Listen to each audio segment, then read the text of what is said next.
दोस्तों, उद्भव क्लासेस नोखा में आपका हार्दिक स्वागत, अभिनंदन, राम राम। दोस्तों, ऐसा है, हमारा जो बिंदु चल रहा था उस बिंदु का नाम है शब्द विचार। शब्द विचार। दोस्तों, ध्यान देना है, शब्दों का निर्माण किससे होता है? वर्णों से। शब्दों का निर्माण किससे होता है? वर्णों से, यानी कि शब्द बनते हैं और शब्दों से क्या बनते हैं? वाक्य बनते हैं। और भाषा की सबसे छोटी मौखिक इकाई है, उसका नाम है ध्वनि। भाषा की सबसे छोटी मौखिक इकाई, मौखिक इकाई क्या है? मौखिक इकाई है ध्वनि। उसके लिखित रूप को ध्वनि के लिखित रूप को क्या कहा जाता है? वर्ण कहा जाता है। वर्ण कहा जाता है। ध्यान से समझना दोस्तों, भाषा की सबसे छोटी मौखिक इकाई होती है ध्वनि, और उस ध्वनि के लिखित रूप को कहा जाता है वर्ण, और उनसे शब्दों का निर्माण होता है, और शब्दों के सार्थक समूह से वाक्यों का निर्माण होता है। फिर आपको यह देखना है कि क्या है शब्द विचार। तो दोस्तों देखना, शब्दों का शुद्ध प्रयोग, शब्दों का शुद्ध लेखन यानी कि लिखना, शब्दों का शुद्ध उच्चारण यानी कि बोलना, एवं शब्दों का शुद्ध प्रयोग यानी कि यूज करना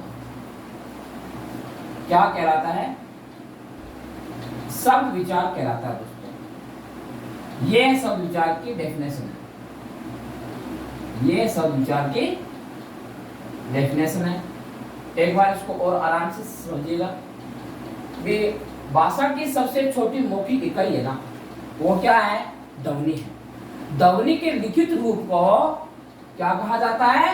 वर्ण कहा जाता है। और उन वर्णों से किसका होता है निर्माण? शब्दों का। और शब्दों से क्या बनते हैं दोस्तों? वाक्य बनते हैं।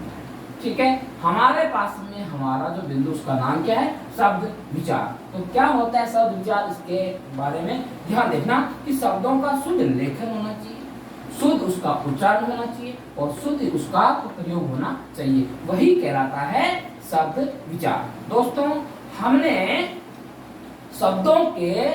हमने पिछले वीडियो में 4 आधार ले लिए। नंबर 1 आधार कौन सा था?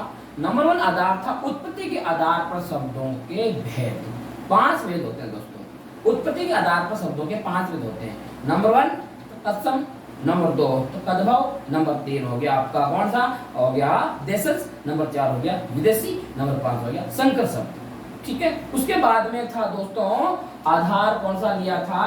आधार लिया था अपने व्युत्पत्ति यानी कि रचना, संरचना यानी कि बनावट। उनके आधार पर शब्दों के भेद कितने होते हैं? 3 भेद होते हैं दोस्तों। एक होता है रूढ़ शब्द, और नंबर 2 कौन सा होता है? यौगिक, और नंबर 3 होता है योग रूढ़। रूढ़ शब्द दोस्तों वे होते हैं जिसमें मतलब क्या है कि उसमें उपसर्ग भी नहीं होता है, उसमें प्रत्यय नहीं होता है, उसमें संधि नहीं होती है, और उसमें समास नहीं होता है।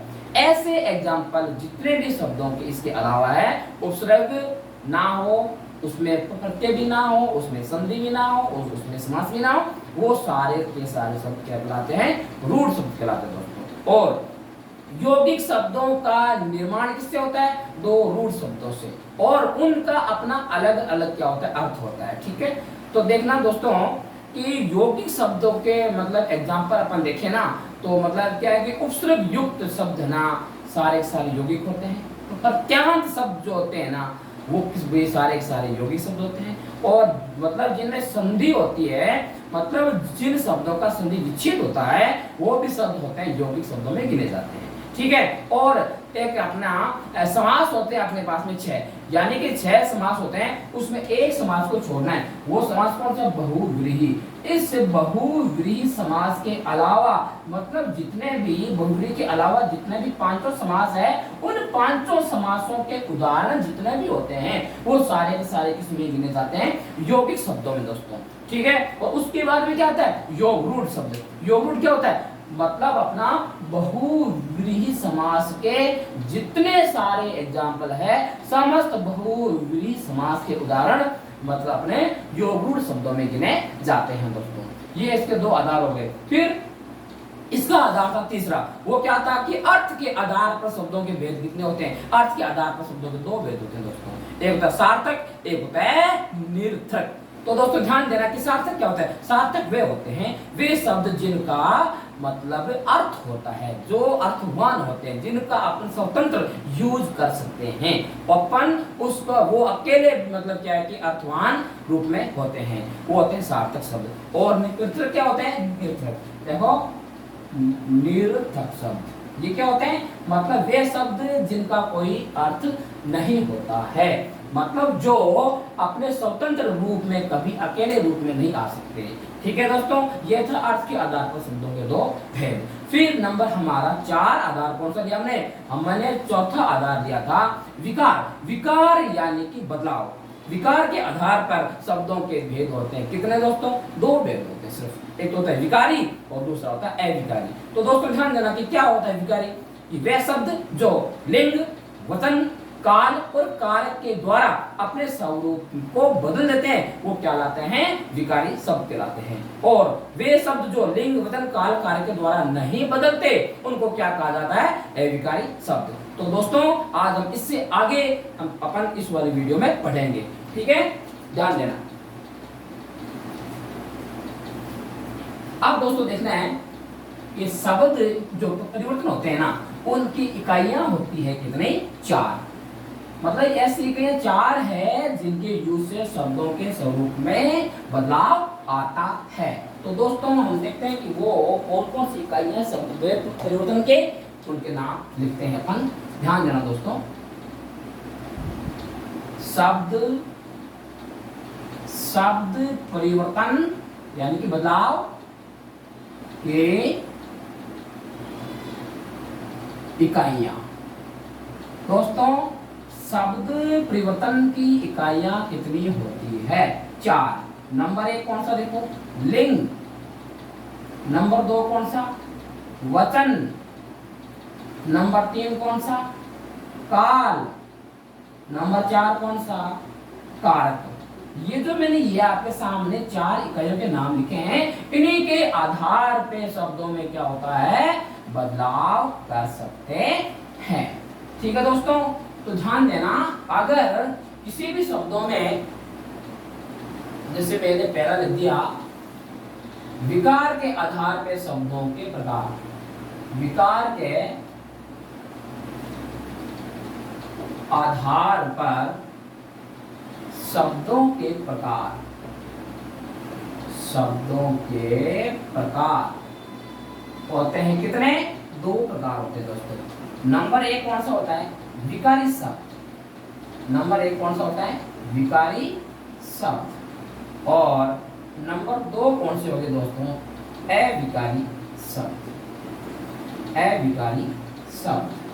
दोस्तों ध्यान देना कि क्या होते हैं विकारी शब्द? वे शब्द जो लिंग, वचन, काल व कारक के द्वारा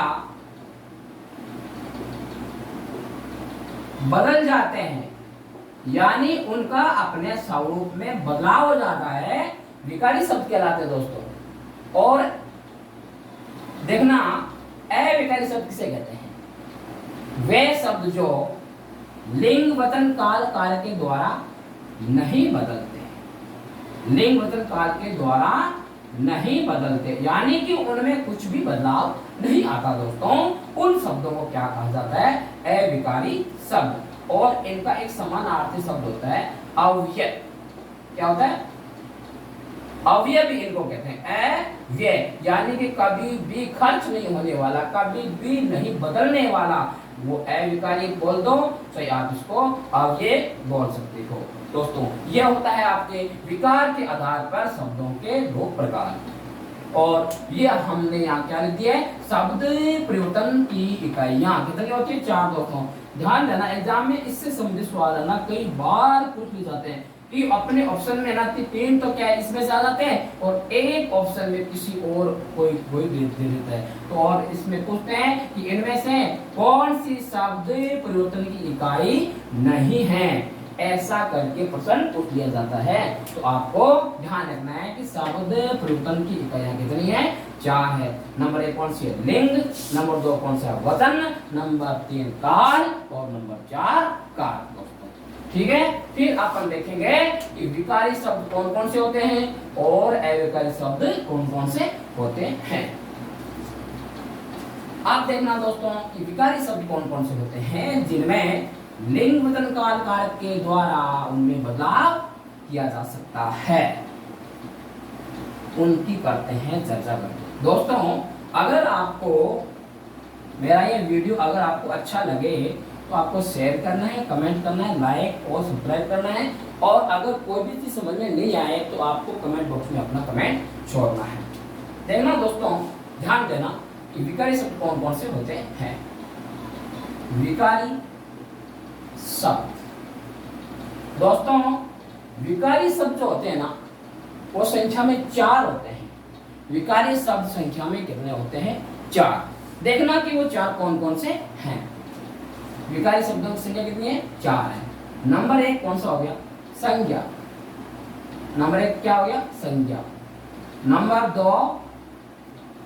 2 पे आ गया अपना सर्वनाम। और नंबर 3 पे है विशेषण।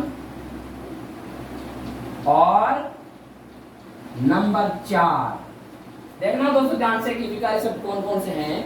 संज्ञा, सर्वनाम, विशेषण और अपनी है क्रिया यानी कि वर्ब्स। इंग्लिश में क्या कह सकते हैं? इसको कह सकते हैं वर्ब्स, क्रियाएं। तो संज्ञा, सर्वनाम, विशेषण और क्रिया, ये मतलब 4 के 4 है ना, ये विकारी शब्द है। संज्ञा, सर्वनाम, विशेषण और क्रिया, ये लिंग वचन काल और कार्य के द्वारा इनमें बदलाव किया जा सकता है, इसलिए इनको विकारी शब्दों की श्रेणी में शामिल किया जाता है। अब दोस्तों देखते हैं कि अविकारी शब्द कौन कौन से हैं। ध्यान रखना दोस्तों, अविकारी शब्द वो कौन से होते हैं? ऐसे शब्द जो लिंग वचन काल कार्य के द्वारा अपने स्वरूप में बदलाव नहीं कर सकते, उनको कहते हैं अविकारी शब्द या अव्यय शब्द। इनकी भी संख्या कितनी है दोस्तों? 4। तो ये 4 कौन कौन से हैं आपको ध्यान में रखना है। ठीक है, अब देखना दोस्तों ये 4 कौन से हैं। नंबर 1 है अपना क्रिया विशेषण। ये अविकारी शब्द है। क्रिया विशेषण। क्रिया विशेषण क्या होता है कि ऐसे विशेषण जो कि क्रिया की विशेषता बदलाते हैं, क्या कहलाते हैं? कि क्रिया विशेषण। और नंबर 2 कौन सा हो गया? संबंध बोधक अव्यय। संबंध बोधक अव्यय। और नंबर 3 कौन सा हो गया? समुच्चय बोधक अव्यय। समुच्चय बोधक अव्यय। और नंबर 4 हो गया विषमयादि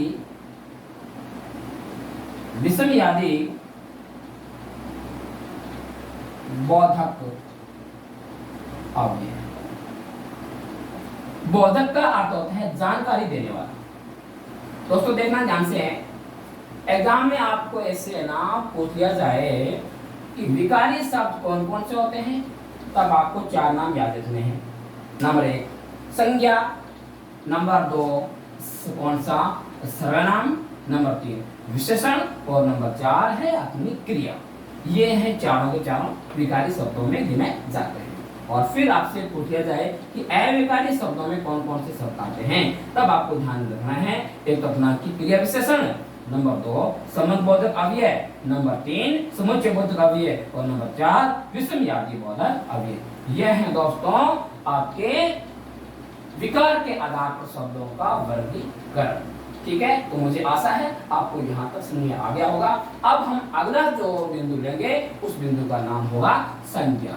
ठीक है, क्योंकि अपन स्टेप बाय स्टेप है ना चलेंगे। पहले अपन क्या है कि संज्ञा को ध्यान से पढ़ेंगे, उसके बाद में सर्वनाम को, उसके बाद में विशेषण को, उसके बाद में की क्रिया को, उसके बाद में की क्रिया विशेषण, उसके बाद में संबंध बोधक अव्यय, उसके बाद में समुच्चय बोधक, उसके बाद में विषमयादी बोधक। यहाँ तक होते ही अपना विकारी और अविकारी शब्दों का पूरा सिलेबस हमारा कंप्लीट हो जाएगा दोस्तों। हाँ, विकारी शब्दों की संख्या तो 4 ही दोस्तों गिनी जाती है, लेकिन एक विकारी शब्द और होता है, वो है अपना क्या है निपात, जिसको बोलते हैं निपात। जैसे वो होता है ना कहीं वाक्य में ही ऐसे लगे हुए हैं ना, उनको बोलते हैं निपात बोलते हैं। लेकिन आपको अविकारी शब्दों की संख्या एग्जाम में पूछे तो आपको 4 ही देना है, 5 नहीं देना दोस्तों, ये ध्यान देना। ठीक है, ये बात बहुत इंपॉर्टेंट थी, इसलिए अब अपन आगे वाले वीडियो में संज्ञा के बारे में ध्यान से पढ़ेंगे।